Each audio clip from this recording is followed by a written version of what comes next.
On my body right now, I have tiny little organisms all around me and inside of me. There are more organisms on my body than there are cells of my own. Does that make me a bacteria or human? You tell me. Normally, I shouldn't get sick from this bacteria because they live in harmony with the cells of my body. Sometimes they even help me, such as the good bacteria in my stomach that helps me digest some food. Sometimes we get angry, bad bacteria that want to win a war with our immune system. They kill some of our good bacteria. When this happens, I can get symptoms like a really high temperature, a runny nose, lots of sweating, and maybe even some shivering. And now I have an infection. 100 years ago, scientists discovered these amazing little mold that could fight this bad bacteria.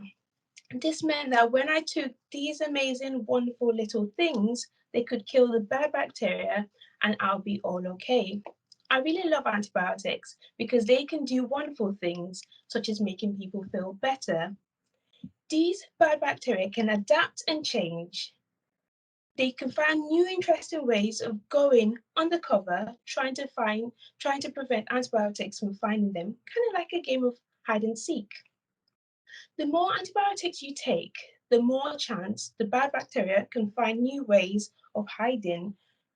So the antibiotics can no longer get rid of them as effective as they once were. So that's why we have to be careful about the antibiotics we take. And there are three ways we can do this. The first being we could only use antibiotics that are prescribed by a doctor. The second being we could finish the course. So if a doctor prescribes antibiotics for 5 days, then we should take it for the whole 5 days, even if we start feeling better on the third day. The third being trying to prevent the infections, so like washing our hands or using vaccines as we should.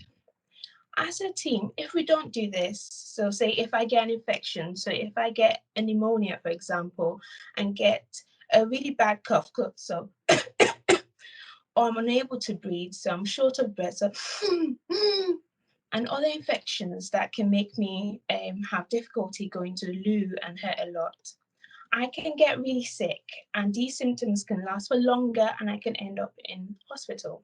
And so, yeah, my name is Steph, and I'm a second year medical student at St Andrews, really passionate about antibiotics and it being increasingly difficult to treat some infections. So, antibiotic resistance can lead to longer stays in hospital, higher medical costs, and an increased mortality. Thank you.